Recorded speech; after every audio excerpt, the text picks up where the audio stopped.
Bismillahirrahmanirrahim. Assalamualaikum warahmatullahi wabarakatuh. Alhamdulillahirrabbilalamin. Wassalatu wassalamu ala asrafil anbiya wal mursalin wa ala alihi wa sahbihi ajmain, amma ba'du.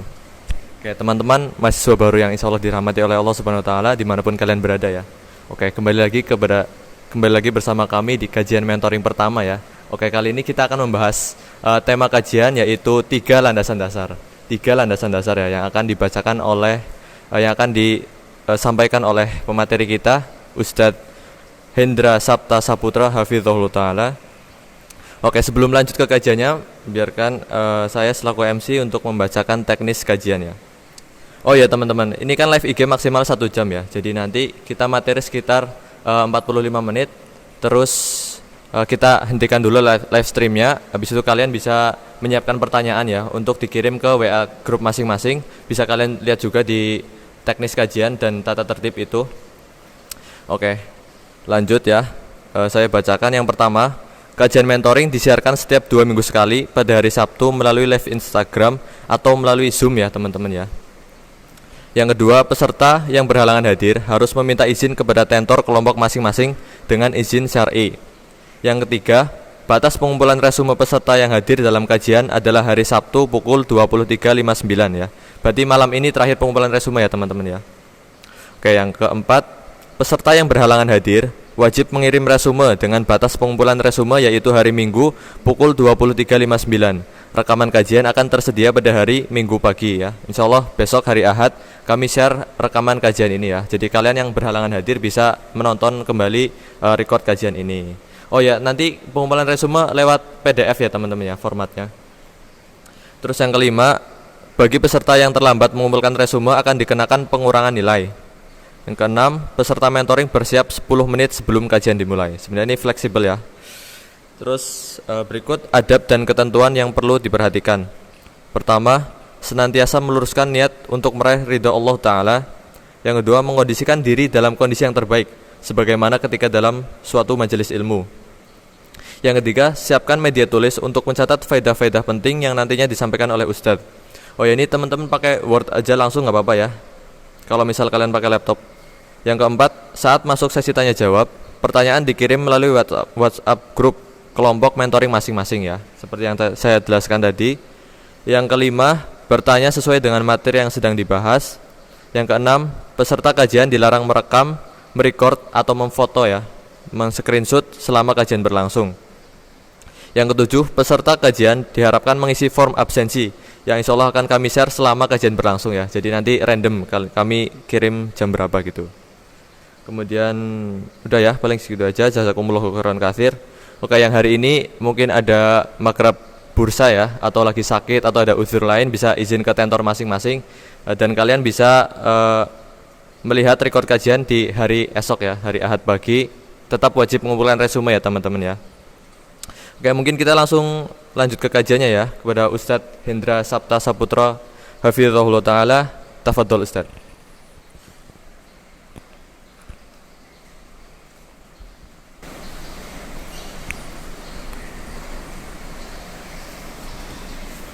Bismillahirrahmanirrahim. Alhamdulillah, wassalatu wassalamu ala rasulillah wa ala alihi wa ashabihi wa man wala wa ba'd. Ikhwati wa akhwati fillahi rahimani wa rahimakumullah. Alhamdulillah, puji dan syukur kita panjatkan atas kehadirat Allah Tabaraka wa Ta'ala yang pada kesempatan pagi hari ini masih berkenan untuk melimpahkan karunia rahmatnya kepada kita semua.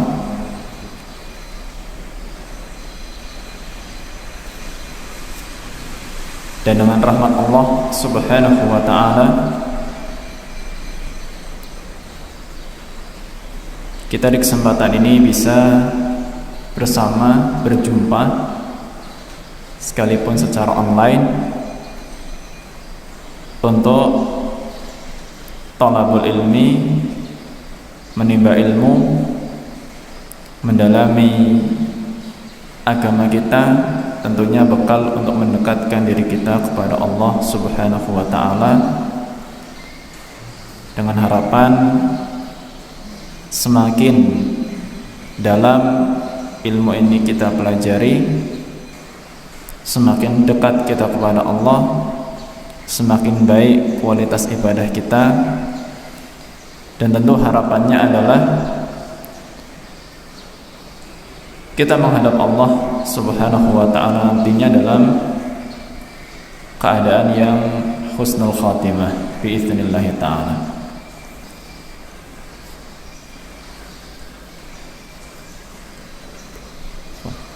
Ada komen sedikit. Sini. Ada nggak sih komentar seperti ini? Suaranya kurang bagus. Tidak lupa salawat teriring salam semoga senantiasa Allah curahkan kepada Nabi kita Muhammad sallallahu alaihi wa ala alihi wasallam, dengan segenap keluarga, sahabat, para pengikut yang istiqomah setia mengikuti tuntunan hingga akhir zaman nanti. Ikhwati fillah rahimani wa rahimakumullah.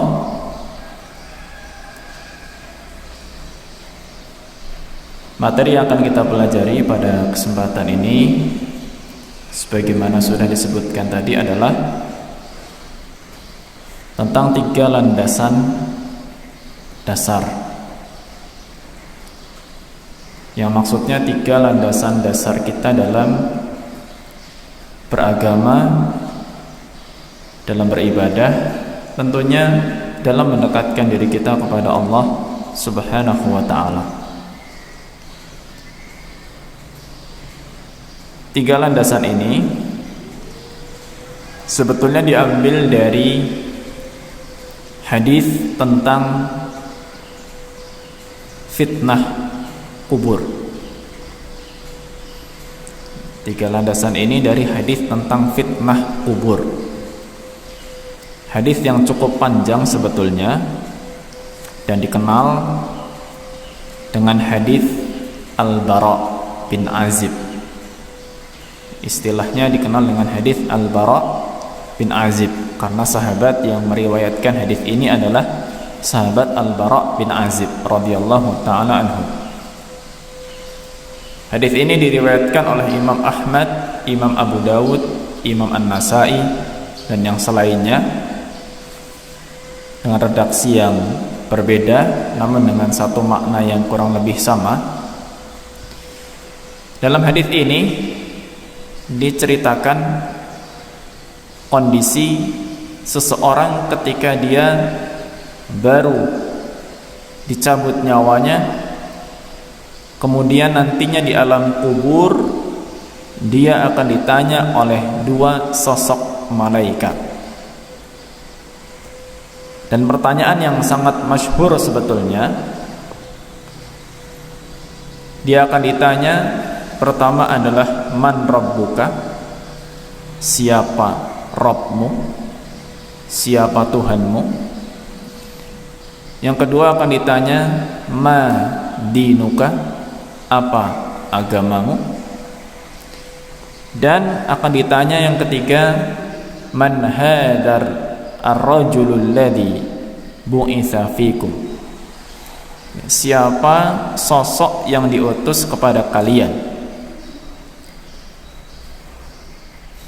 Maka 3 perkara inilah yang menjadi landasan kita dalam beragama, dan ini akan kita dalami sekalipun mungkin juga sifatnya global dalam kesempatan ini, yaitu tentang mengenal Allah Subhanahu wa ta'ala, mengenal agama Islam ini, dan mengenal Nabi kita Muhammad sallallahu alaihi wa ala alihi wasallam. Dan tidak perlu berpanjang kata, kita mengawali dari landasan dasar yang pertama, yaitu mengenal Rabb, ya, mengenal Allah Subhanahu wa ta'ala. Karena nanti kita akan ditanya man rabbuka, siapa Tuhanmu. Ikhwati fillah rahimani wa rahimakumullah. Kalau berbicara tentang keberadaan Allah, ya, keberadaan Allah subhanahu wa ta'ala, bahwa Allah itu ada, sebetulnya bukan sesuatu yang perlu banyak diperdebatkan, karena fitrah manusia, ya, fitrah manusia tanpa harus banyak dalil itu pun sudah akan mengakui bahwa dunia ini dengan segala isinya pasti ada yang menciptakan. Itu fitrah manusia.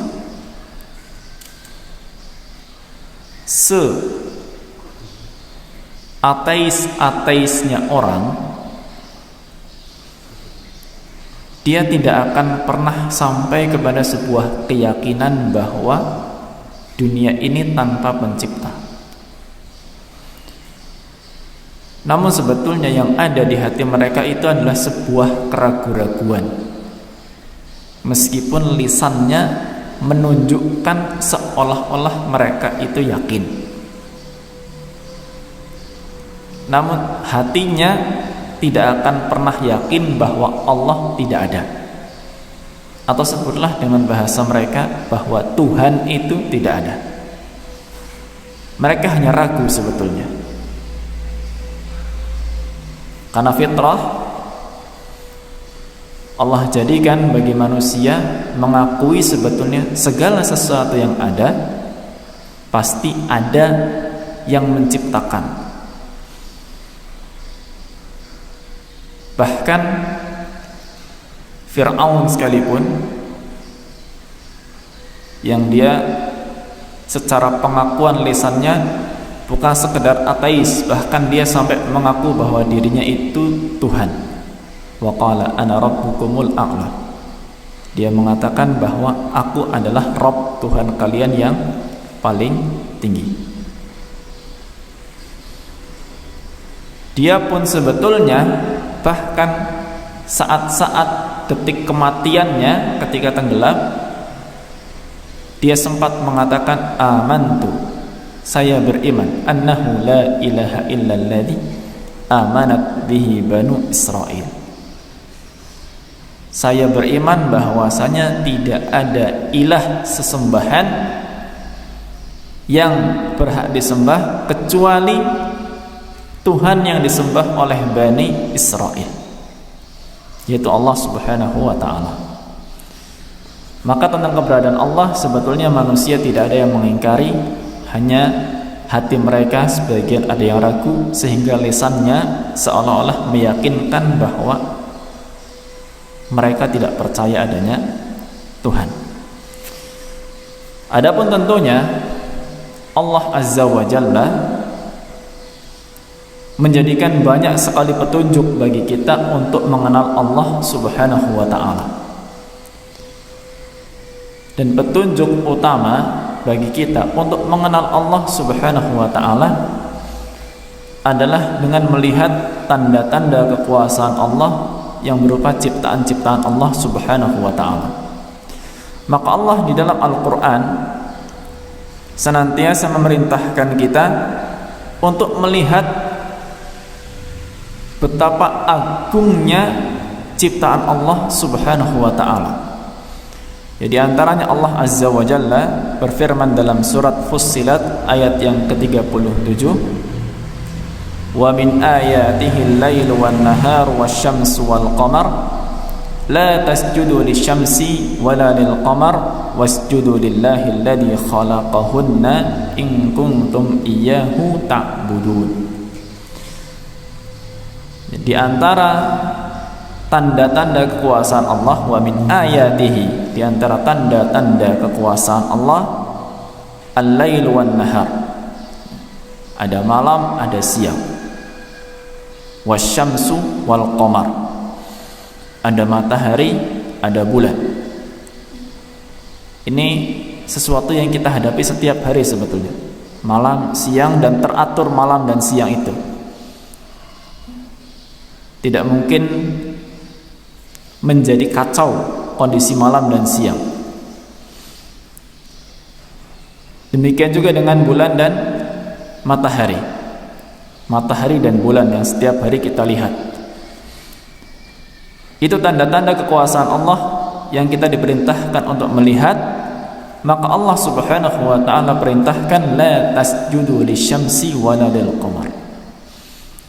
Janganlah kalian bersujud ibadah kepada matahari dan janganlah kalian ibadah kepada bulan. Ya, kenapa bulan dan matahari? Karena dua makhluk ini yang bagi manusia itu adalah makhluk besar. Sebesar itu tidaklah layak untuk menjadi sesembahan. Wasjudu lillah, dan sujudlah hanya kepada Allah Subhanahu wa ta'ala alladzi khalaqahunna in kuntum iyyahu ta'budun. Sujudlah hanya kepada Allah yang menciptakan semua itu jika memang kalian hanya menghamba kepada Allah Azza wa Jalla. Jadi tujuan kita untuk mengenal Allah dengan melihat tanda-tanda kekuasaan Allah itu sebetulnya adalah untuk semakin menyempurnakan penghambaan kita kepada Allah Azza wa Jalla. Semakin menyempurnakan penghambaan kita kepada Allah. Jadi kalau kita melihat kenapa orang sholat tidak khusyuk, karena memang tidak mengenal Allah Subhanahu wa ta'ala. Kenapa orang ibadah kurang ikhlas, karena tidak mengenal Allah, atau sebutlah kurang mengenal Allah. Baru yakin bahwa Allah itu ada, tapi belum sampai kepada ilmu bagaimana sifat-sifat Allah Subhanahu wa ta'ala. Allah yang maha kuasa, bagaimana kekuasaan Allah. Allah maha besar, bagaimana kebesaran Allah. Allah maha pengasih, maha penyayang, bagaimana sifat pengasih penyayangnya Allah Subhanahu wa ta'ala. Allah maha perkasa, bagaimana keperkasaan Allah Subhanahu wa ta'ala. Allah maha tinggi, bagaimana ketinggian Allah Subhanahu wa ta'ala. Allah maha indah, bagaimana keindahan Allah Subhanahu wa ta'ala. Kalaulah ada di kalangan ulama yang menjelaskan sifat-sifat Allah Subhanahu wa ta'ala, semua itu hanyalah sebagai bentuk pendekatan. Namun hakikatnya tidak ada seorang pun bisa mendeskripsikan sifat Allah Subhanahu wa ta'ala, karena Allah memiliki sifat maha. Sifat maha ini satu kata yang sebetulnya sulit untuk kita deskripsikan, kita gambarkan. Maka dari itu Allah tunjukkan dengan makhluk-makhluknya. Ya, jikalau makhluk Allah sebesar matahari dan bulan, bahkan mungkin di luar sana masih ada yang lebih besar daripada itu, maka bayangkan bagaimana kebesaran Allah Subhanahu wa ta'ala. Kalau matahari dengan jarak yang mungkin jutaan kilometer, ya, punya sinar yang begitu terang, kita dari bumi pun melihatnya tidak mungkin lama, sampai berdetik-detik. Lalu bagaimana sifat Allah Subhanahu wa ta'ala yang memiliki cahaya nantinya? Jadi semua itu untuk merenungi sebetulnya bagaimana sifat-sifat Allah Subhanahu wa ta'ala yang maha sempurna, yang konsekuensinya ketika kita sudah mengenal Allah, maka semakin tinggi nilai penghambaan kita kepada Allah Subhanahu wa ta'ala, semakin sempurna ibadah kita kepada Allah Subhanahu wa ta'ala, karena tujuan kita semua diciptakan adalah untuk menyembah Allah. Sebagaimana Allah berfirman dalam surat Az-Zariyat ayat yang ke-56, "Wa ma khalaqtul jinna wal insa illa liya'budun." Tidaklah aku ciptakan jin dan manusia melainkan hanya untuk menyembahku, menyembah Allah.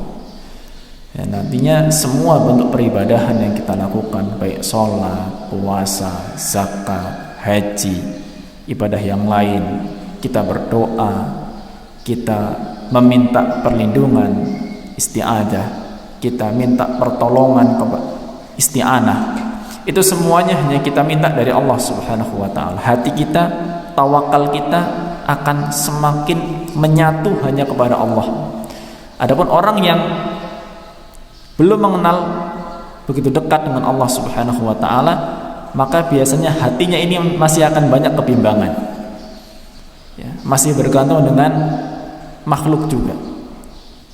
Ketika mungkin dia tidak memiliki penolong di kalangan manusia, mungkin akan gelisah, mungkin akan khawatir, cemas. Bahkan jelas tanda yang sangat besar seseorang itu jauh dari Allah Subhanahu wa ta'ala adalah ketika dia itu stres, depresi.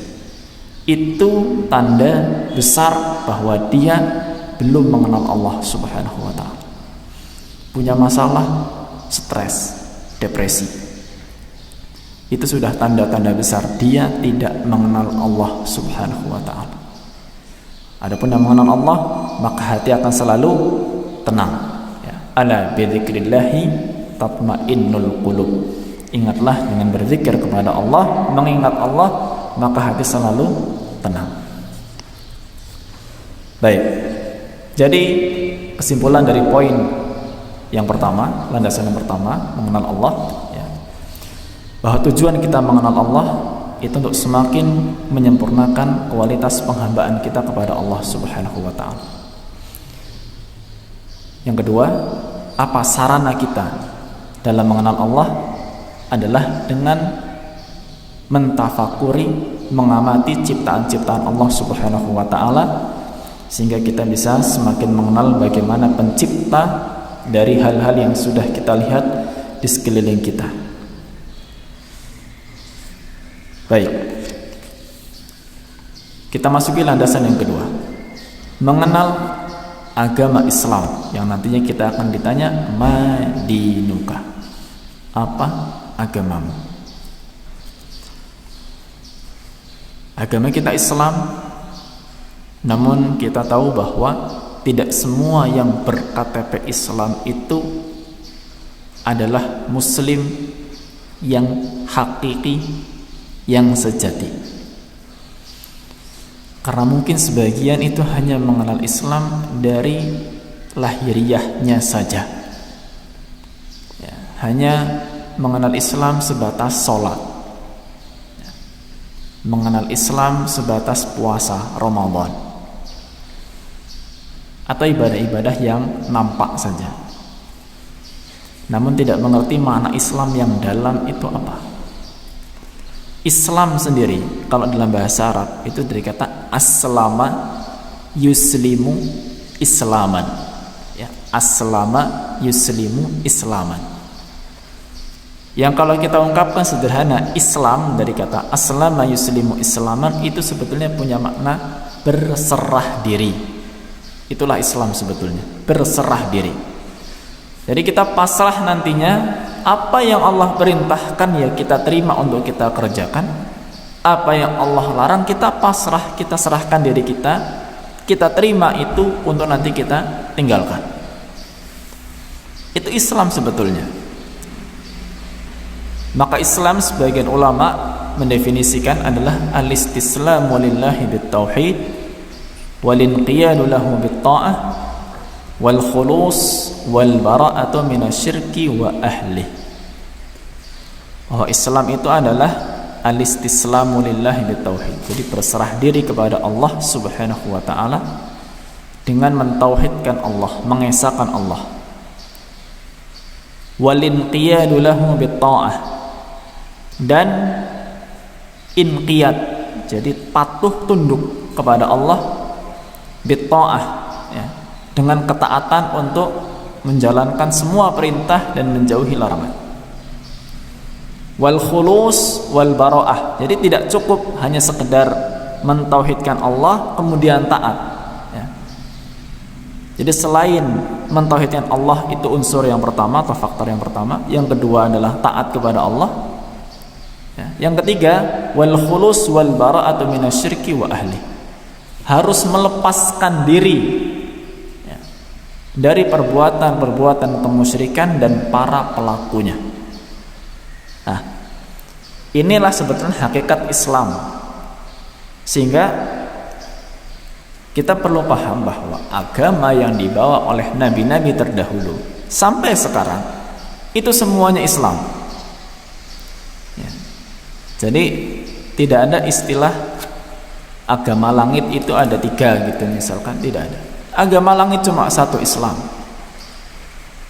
Kalau mau bukti, silahkan bisa dibuka dalam Al-Quran. Mungkin orang akan menyangka agamanya Nabi Musa bukan Islam, agamanya Nabi Isa bukan Islam. Agamanya Nabi Musa Islam, Nabi Isa Islam. Nabi Musa Allah Subhanahu wa taala sebutkan dalam surat Yunus ayat yang ke-84. Ya. Wa qala Musa ya qaumi in kuntum amantum billahi fa alaihi tawakkalu in kuntum muslimin. Ya. Nabi Musa mengatakan, Allah ceritakan tentang Nabi Musa dalam ayat ini. Wahai kaumku, jika kalian beriman kepada Allah, maka tawakallah hanya kepada Allah jika kalian itu muslimin. Jika kalian itu berserah diri kepada Allah, muslimin. Maka inti ajaran agama Nabi Musa adalah Islam. Nabi Isa alaihissalam Islam. Dalam surat Al-Maidah ayat yang ke-111, wa id auhaitu ilal hawariyina an aminu bi wa bi rasuli qalu amanna washhad bi annana muslimun. Allah berfirman, dan ingatlah ketika aku mewahyukan kepada hawariyun, kepada pengikutnya Nabi Isa alaihissalam, an aminu bi, berimanlah kepadaku, wa bi rasuli, dan kepada rasul utusanku. Qalu, mereka mengatakan, yaitu pengikutnya Nabi Isa mengatakan, amanna, kami beriman, washhad bi annana muslimun, dan persaksikanlah bahwa kami adalah muslimun, kami adalah orang-orang yang berserah diri. Ya. Jadi tidak pernah menyebutkan bahwa agama mereka itu, maaf, Yahudi ataupun Nasrani. Ya. Jadi istilah Yahudi dan Nasrani itu tidak disebut untuk sebuah agama. Ya. Itu sebuah semacam sebutan ataupun julukan untuk orang-orang kaum pada zaman-zaman tertentu. Baik. Jadi Islam hakikatnya adalah berserah diri kepada Allah, ya, dengan mentauhidkan Allah, taat kepada Allah, dan melepaskan diri dari kemusyrikan baik perbuatannya maupun pelakunya. Dan agama Islam ini punya 3 tingkatan. Ya, jadi Islam yang dibawa oleh Nabi kita Muhammad alaihissalatu wassalam. Nah, Islam masing-masing Nabi punya syariat yang berbeda-beda.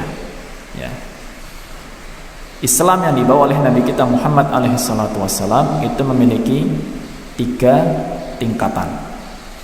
Ya, 3 tingkatan.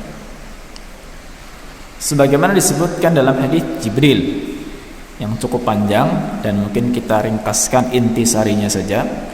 Dalam riwayat Imam Muslim, tingkatan Islam itu ada 3. Tingkatan yang paling rendah itu yang kemudian disebut dengan istilah Islam itu sendiri. Islam.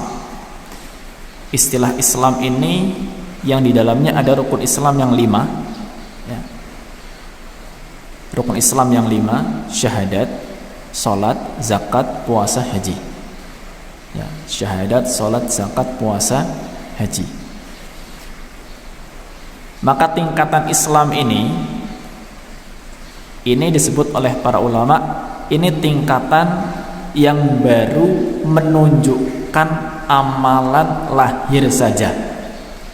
Syahadat, salat, zakat, puasa, haji, ini semua amalan lahir. Ya, semua amalan lahir.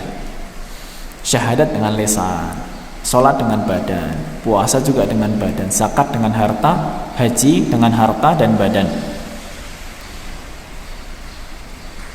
Namun ada tingkatan yang lebih tinggi dari itu, yaitu namanya tingkatan iman. Karena tidak semua muslim itu mukmin. Ya, tidak semua muslim itu mukmin. Tingkatan iman yang kemudian di dalamnya ada rukun iman yang 6. Iman kepada Allah, kepada malaikat, kepada kitab, kepada rasul, kepada hari kiamat, kemudian kepada qada dan qadar. Ya, tentu perincian rukun iman Ini satu materi tersendiri yang tidak bisa kita bahas dalam kesempatan yang sangat singkat seperti ini. Namun kita sekedar tahu bahwa belum tentu seorang muslim itu adalah mukmin di hadapan Allah Subhanahu wa taala. Maka wajib bagi kita setelah kita berislam, ya, kita menjalankan rukun Islam yang kita mampu, ya, kita sholat, mungkin kita puasa. Ketika kita tidak sanggup zakat, bukan wajib zakat, berarti kita tidak berzakat. Kita bukan wajib haji karena tidak mampu, berarti kita tidak melaksanakan haji. Kita wajib untuk meningkatkan kualitas agama kita kepada tingkatan yang kedua, yaitu iman. Iman itu berarti dalam hati kita, ya, karena iman itu secara bahasa punya makna at-tasdiq, meyakini, membenarkan. Itulah iman. Membenarkan, meyakini adanya Allah Subhanahu wa ta'ala, membenarkan, meyakini adanya malaikat, membenarkan, meyakini kitab-kitab Allah, ya, yang terdahulu, baik yang terdahulu maupun yang sekarang, meyakini Rasul, ya, baik yang terdahulu maupun Nabi kita Muhammad alaihi salatu wassalam, meyakini hari kiamat. Nah, ini yang paling krusial, ya, karena banyak orang tidak meyakini hari kiamat dan meyakini qada dan qadar, bahwa semua yang terjadi pada diri kita maupun apa yang terjadi di alam semesta ini sudah Allah Subhanahu wa ta'ala catat 50.000 tahun sebelum Allah menciptakan langit dan bumi. Dan bahkan termasuk surga kita semua sudah dicatat oleh Allah. Surga kita, neraka kita, manusia semuanya sudah Allah Subhanahu wa ta'ala catat.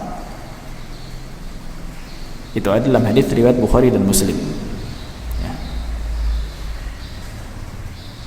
Maka ini tingkatan yang lebih tinggi dari sekedar amalan lahir kita, ya. Mungkin saja orang sholat tapi batinnya mungkin tidak begitu percaya sebagian rukun iman, sebagaimana orang-orang munafik zaman dulu. Di zaman Nabi alaihi salatu wassalam, orang-orang munafik mereka bersyahadat, mereka sholat, namun batin mereka sebetulnya tidak meyakini kabar-kabar gaib yang Allah Subhanahu wa ta'ala turunkan melalui wahyu. Nah, setelah tingkatan iman, tingkatan yang tertinggi adalah disebut dengan tingkatan ihsan, ya, tingkatan ihsan yang disebut oleh Nabi alaihi salatu wassalam adalah an ta'budallaha ka'annaka tarahu fa illam takun tarahu fa innahu yaraka. Ihsan ini tingkatan di mana seseorang itu bisa beribadah kepada Allah Subhanahu wa ta'ala seolah-olah, seakan-akan. Perhatikan kalimat seolah-olah, seakan-akan. Ini penting supaya tidak hilang. Seakan-akan dia melihat Allah, ya, karena tidak ada yang bisa melihat Allah ketika masih hidup. Seakan-akan dia melihat Allah. Fa illam takun tara, kalau tidak bisa merasakan itu, fa innahu yaraka, maka setidaknya dia merasa dilihat oleh Allah. Ini tingkatan yang tertinggi, ya. Jadi Islam itu sebetulnya tingkatan lahir saja. Kemudian iman itu sampai kepada tingkatan batin. Nanti tertinggi adalah tingkatan ihsan, ya. Jadi ihsan ini para ulama mengatakan ada dua makom, ya, sebutlah dua level lagi dalamnya. Tadi disebutkan ada makom musyahadah namanya. Jadi karena seolah-olah melihat Allah, seolah-olah menyaksikan Allah, seolah-olah. Ya, bayangkan bagaimana kalau orang kerja, ya, kerja, dan dalam kerjanya itu dia betul-betul melihat atasannya gitu, ya, betul-betul melihat atasannya. Insya Allah kerjanya tidak mungkin sembarangan, ya, tidak mungkin sembarangan, karena dia betul-betul melihat, ya, bosnya ada di depan dia. Nggak mungkin dia ngantuk, nggak mungkin dia nyambi. Ya, nyambi itu kemudian bercampur dengan pekerjaan yang lain, fokus pasti. Kalaupun misalkan atasan nggak ada di tempat, tapi ada CCTV dan dia tahu bahwa bosnya itu sedang mengawasi dari ruangannya melalui CCTV, yakin dia juga tidak akan main-main dalam kerjanya. Kurang lebihnya seperti itu gambarannya. Ketika kita ibadah kepada Allah, sholat misalkan, kita memang merasa sedang komunikasi dengan Allah Subhanahu wa taala. Sehingga ketika misalkan baca Al-Fatihah, kita di situ sedang betul-betul minta hidayah kepada Allah. Ihdinas siratal mustaqim. Tunjukkan kami jalan yang lurus. Itu kita sedang berbicara kepada Allah. Bahkan dalam Al-Fatihah itu kita sedang menyapa Allah dengan panggilan kata ganti orang kedua. Iyyaka, hanya kepadamu. Rasakan ketika kita sedang iyyaka, sedang mengatakan hanya kepadamu, itu betul-betul kita sedang komunikasi dengan Allah Subhanahu wa taala. Hanya ya tadi itu, kembali sejauh mana seseorang bisa meningkatkan kualitas agamanya sampai kepada tingkatan iman dulu, ya, baru nantinya setelah itu dia sampai kepada tingkatan ihsan. Dan wasilah, ya, tentunya sarana bagi kita untuk lebih mengenal tingkatan atau mendalami tingkatan Islam ini untuk sampai kepada tingkatan ihsan, ya. Tidak ada jalan lain selain pertama kita banyak membekali diri kita dengan ilmu, belajar tentunya. Dan ilmu itu sumbernya dari Al-Quran dan hadis Nabi alaihi salatu wassalam. Karena itulah wahyu. Dan yang kedua kuncinya adalah memohon pertolongan kepada Allah, ya, karena hati kita itu Allah yang membolak-balikkan. Allah berikan ketakwaan kepada Allah kepada yang Allah kehendaki, dan Allah bisa cabut ketakwaan dari siapapun yang Allah kehendaki. Allah bisa naikkan derajat hamba yang Allah kehendaki, dan Allah bisa jatuhkan derajat siapapun yang Allah kehendaki. Jadi kunci kita untuk semakin meningkatkan level kita dalam keislaman kita, ya, pertama adalah semakin membekali kita dengan ilmu yang sumbernya adalah dari Al-Quran dan hadis Nabi alaihi salatu wassalam. Dan yang kedua, memohon pertolongan taufik dari Allah Subhanahu wa taala untuk menjaga hati kita dan meningkatkan iman takwa kita kepada Allah. Bahkan Nabi alaihi salatu wassalam saja berdoa, ya, Allahumma ya muqallibal qulub tsabbit qalbi ala dinik. Itu sekedar contoh di antara doa Nabi, ringkas. Allahumma ya muqallibal qulub, ya Allah wahai yang membolak-balikkan hati. Atau sebetulnya beliau hanya mengawali dari ucapannya ya muqallibal qulub, ya muqallibal qulub, wahai zat yang membolak-balikkan hati, tsabbit qalbi ala dinik, teguhkan, kuatkan, tetapkan hatiku di atas agamamu. Itu doa Nabi. Maka kita lebih butuh kepada doa ini untuk bisa meningkatkan kualitas agama kita di hadapan Allah Subhanahu wa taala. Baik, ini poin yang kedua, landasan yang kedua mengenal Islam, bahwa pertama, Islam itu secara bahasa adalah berserah diri, dan di dalamnya harus terkumpul tiga hal, ya, berserah diri dalam mentauhidkan Allah, taat kepada Allah, dan melepaskan diri dari kemusyrikan. Dan Islam ada tiga tingkatan, ya, tingkatan Islam yaitu tingkatan lahir, tingkatan iman adalah tingkatan batin, dan tingkatan ihsan adalah tingkatan di mana kita betul-betul merasa berkomunikasi dengan Allah Subhanahu wa taala.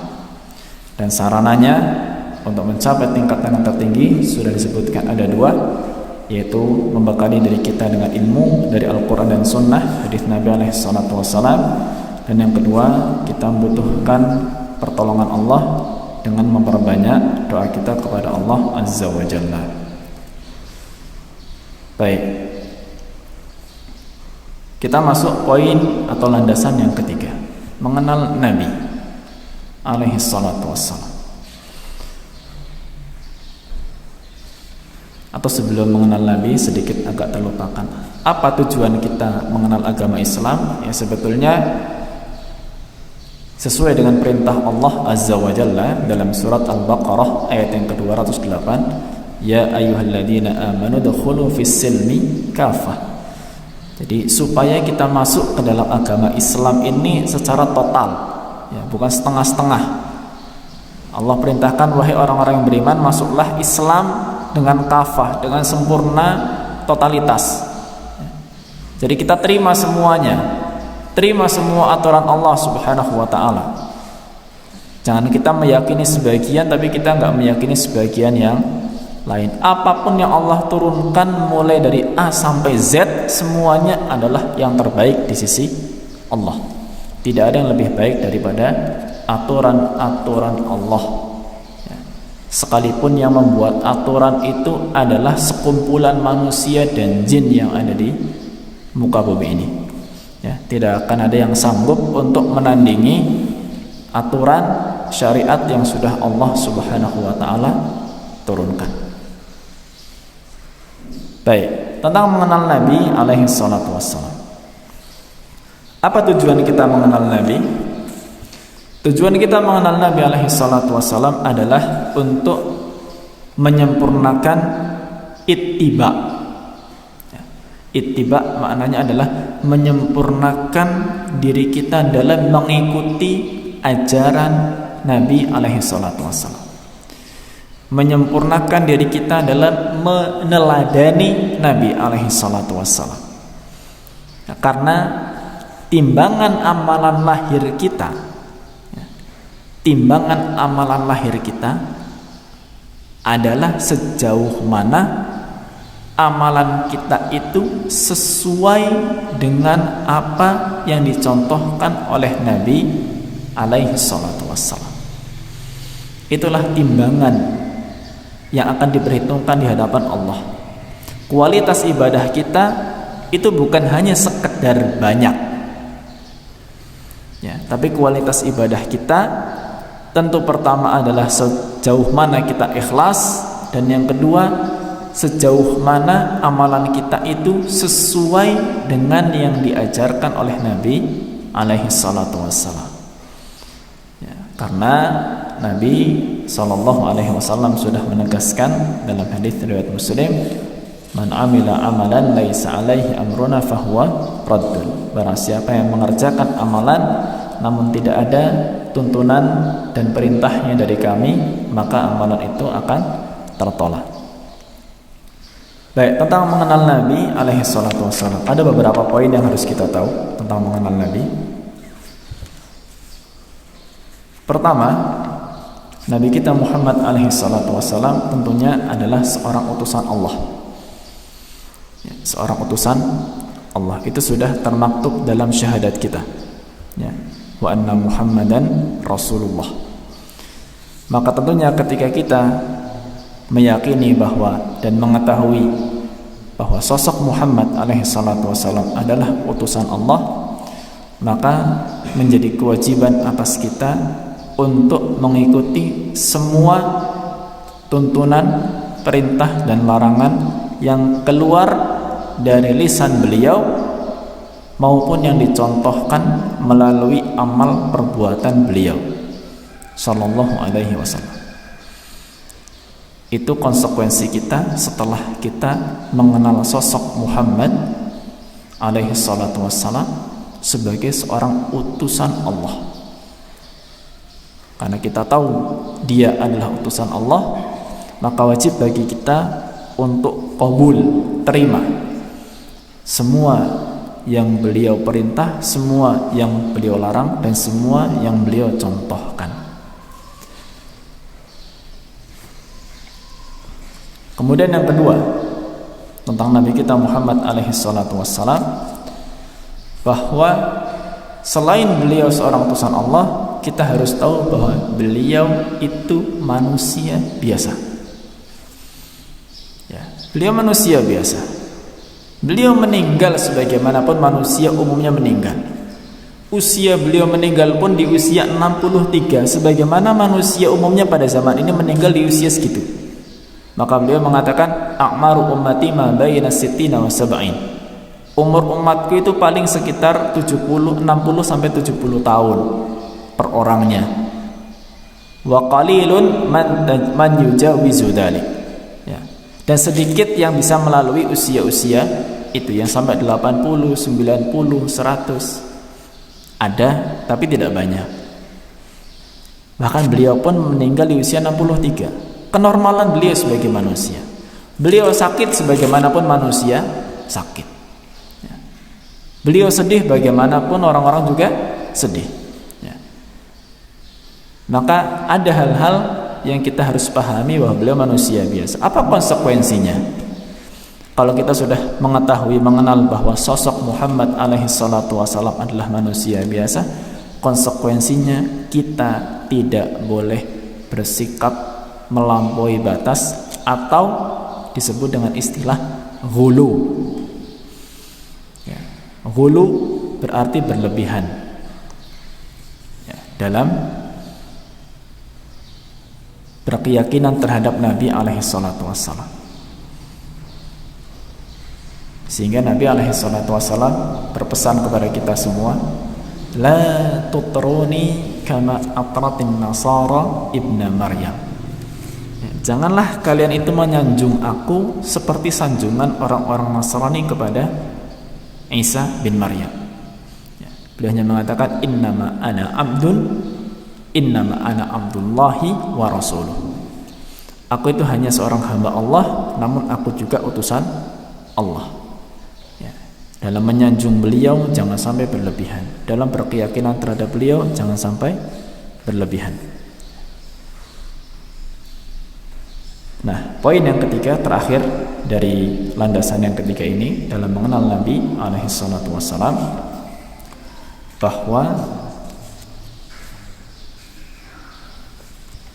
beliau adalah nabi yang terakhir. Beliau adalah nabi yang terakhir, dan semua yang beliau sampaikan sudah sempurna. Beliau nabi yang terakhir, maka tidak ada nabi lagi setelah Nabi kita Muhammad alaihi salatu wassalam. Ya, karena beliau pun sudah mengatakan la nabiyya ba'di, tidak ada nabi lagi setelah saya. Dan yang beliau sampaikan sudah sempurna. Ya, sudah sempurna. Karena Allah Subhanahu wa taala berfirman dalam surat Al-Maidah ayat yang ketiga, al-yauma akmaltu lakum dinakum. Pada hari ini sudah kusempurnakan untuk kalian agama kalian. Ya, jadi kita tidak butuh untuk syariat baru. Ya, semua yang disampaikan oleh Nabi sudah sempurna. Ya, tinggal kita mengikutinya. Maka ingatlah, Nabi seorang Rasul, kewajiban kita untuk meneladani. Yang kedua, Nabi manusia biasa, konsekuensinya jangan sampai kita ghulu, berlebihan melampaui batas dalam meyakini tentang Nabi.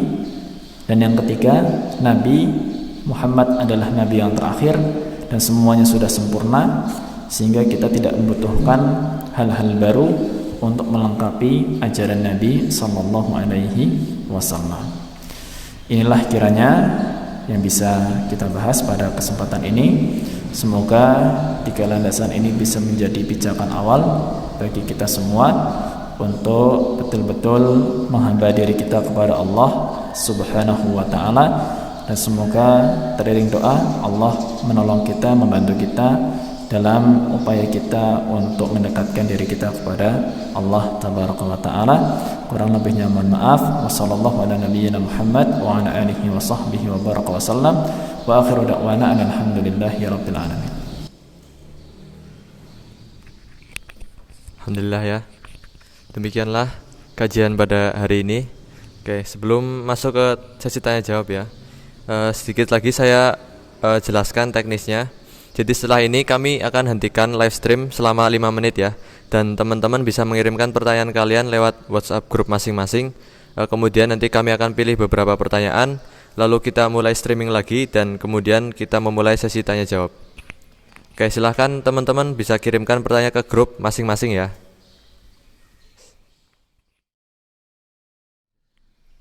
Oke, silah. Ya teman-teman, kita lanjutkan ke sesi tanya jawab ya. Oke, di sini udah terpilih beberapa pertanyaan ya. Yang pertama ada dari Muhammad Khairun Nuha Zidni Izzati dari jurusan akuntansi. Assalamualaikum warahmatullahi wabarakatuh. Ustadz, izin bertanya, apakah kita harus bisa mengerti atau paham dari arti setiap bacaan sholat agar kita bisa khusyuk dalam menjalankan sholat?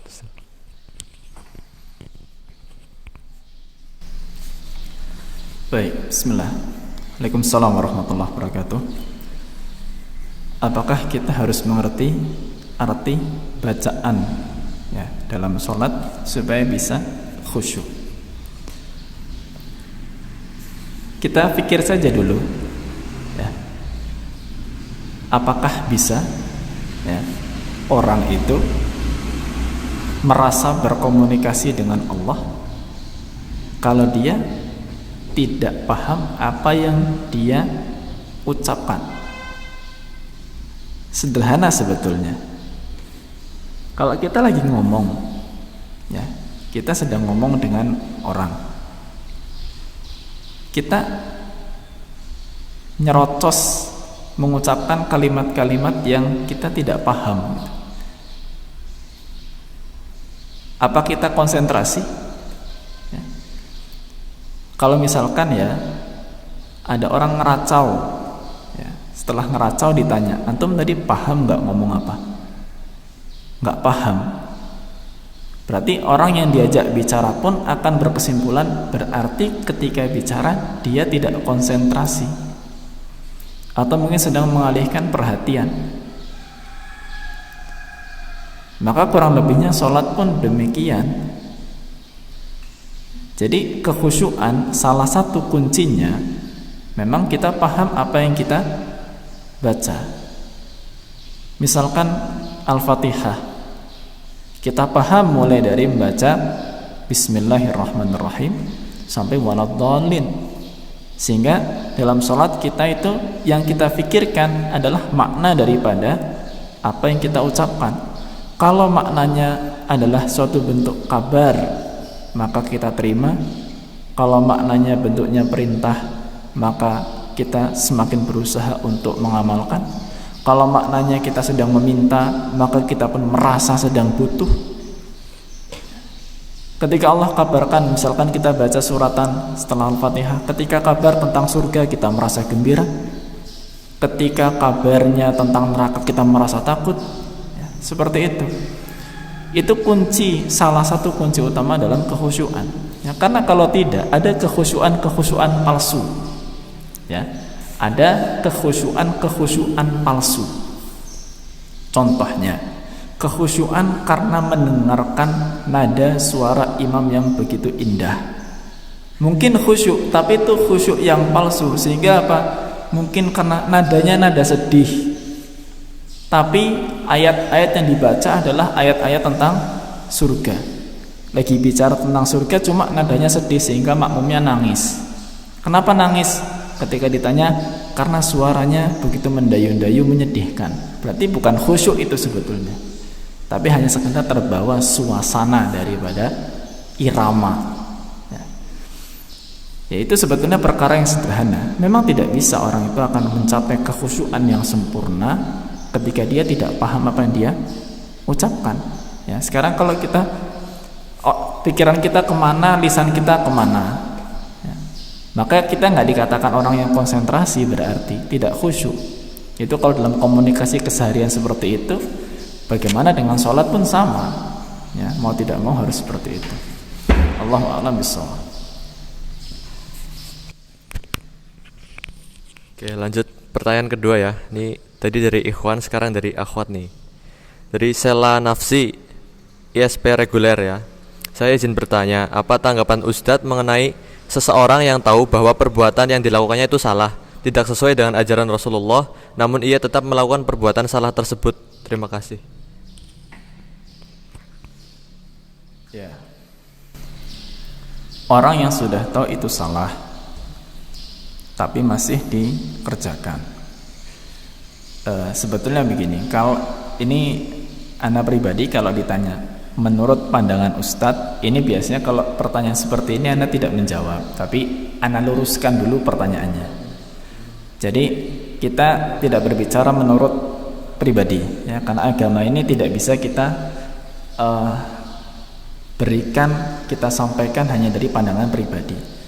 Agama ini ada landasan aturannya Al-Quran dan Sunnah Nabi alaihissalatu wassalam. Kita bicara, dan sebelumnya ana sampaikan, kalau pertanyaan ini rambu bagi para penanya. Kalau pertanyaan ini berasal dari sebuah fenomena yang pernah dilihat, misalkan pernah mendapati seseorang sudah ngerti itu salah tapi masih dia lakukan.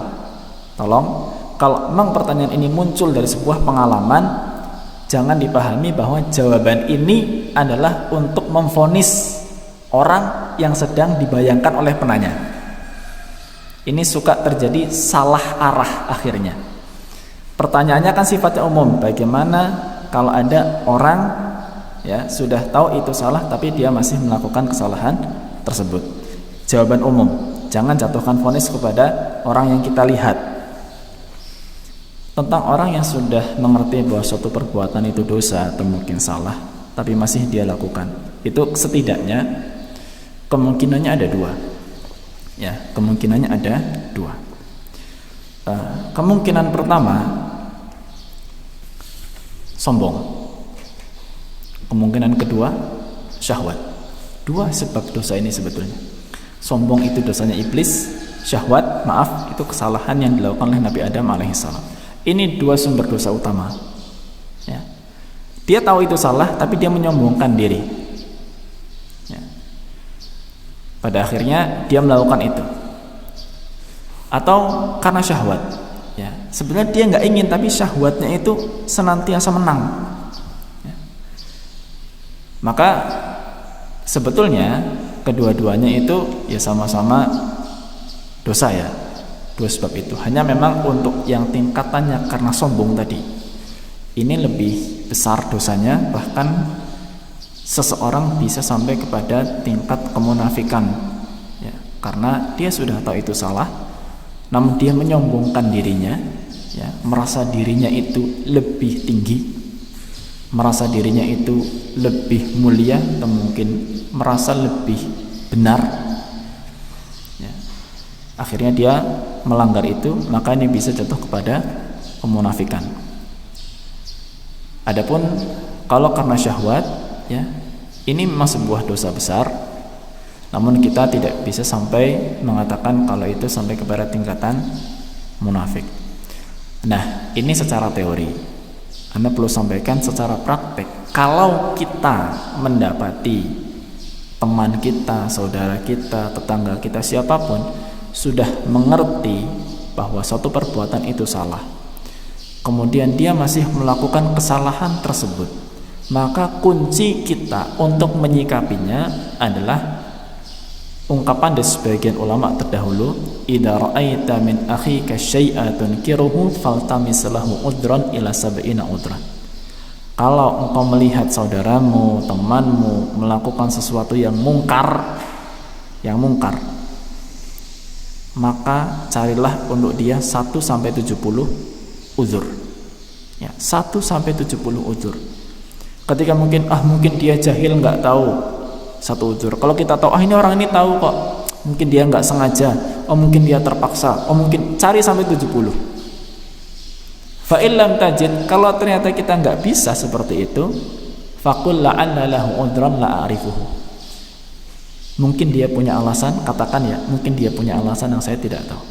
Ya. Ini penyikapan kita kepada orangnya, ya.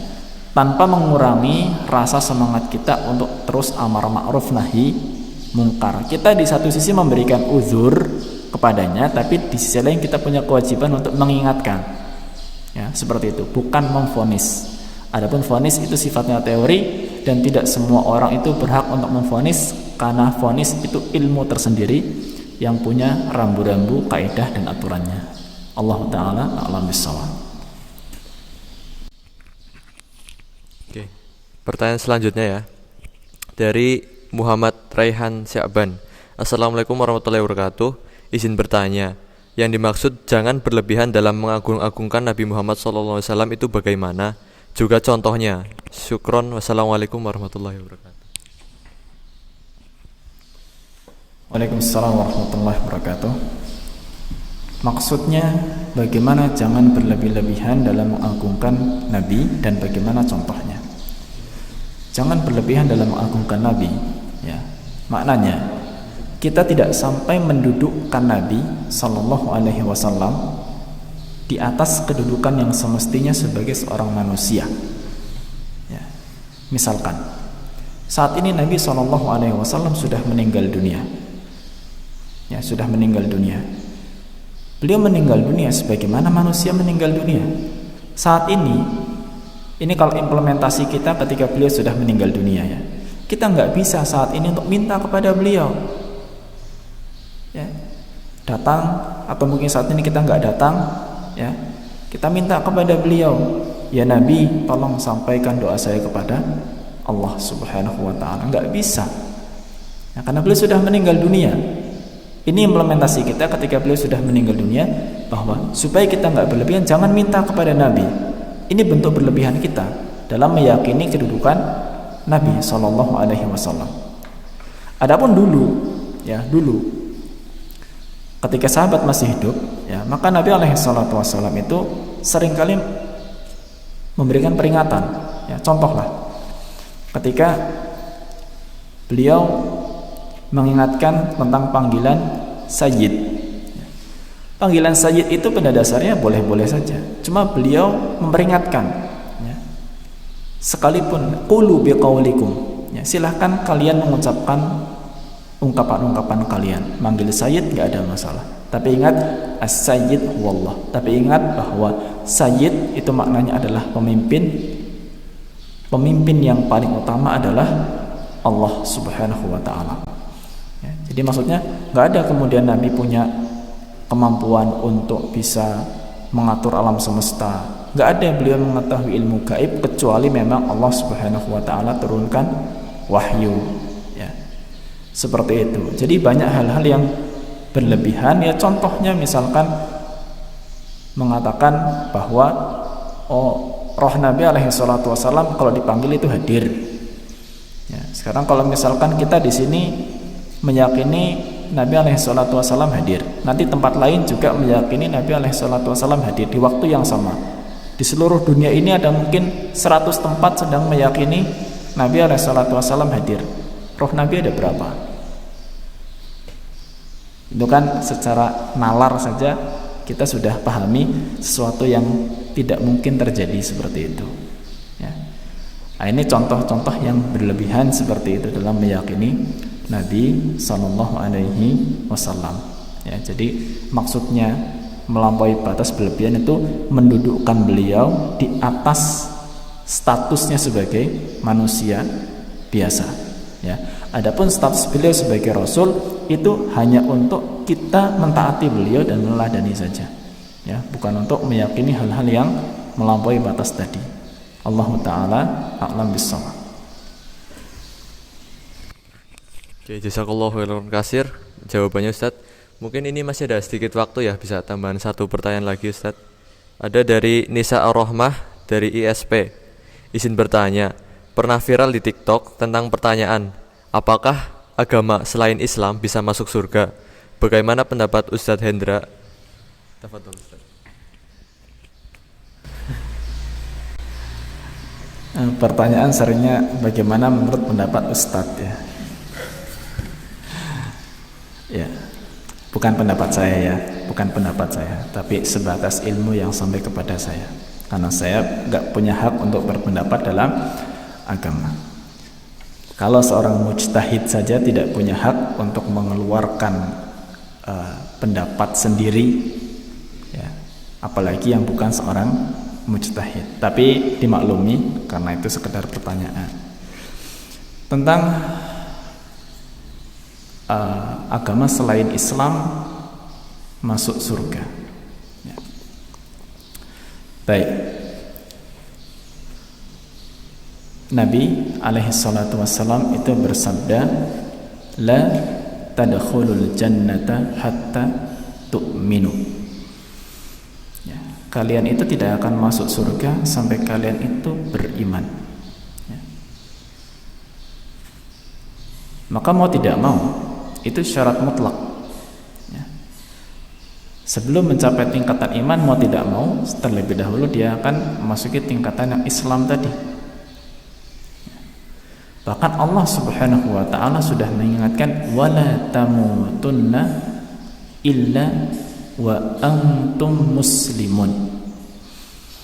Janganlah kalian itu mati kecuali dalam kondisi Islam. Ya, kecuali dalam kondisi muslim. Allah juga sudah mengingatkan, innad dina indallahil Islam. Agama yang diridhoi oleh Allah Subhanahu wa taala hanyalah Islam. Jadi Allahu a'lam bishawab. Ya.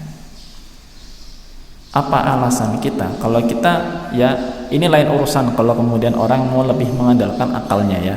Karena kalau kita berbicara dari masalah agama ini hanya berlandaskan kepada Al-Qur'an dan hadis Nabi alaihi salatu wassalam.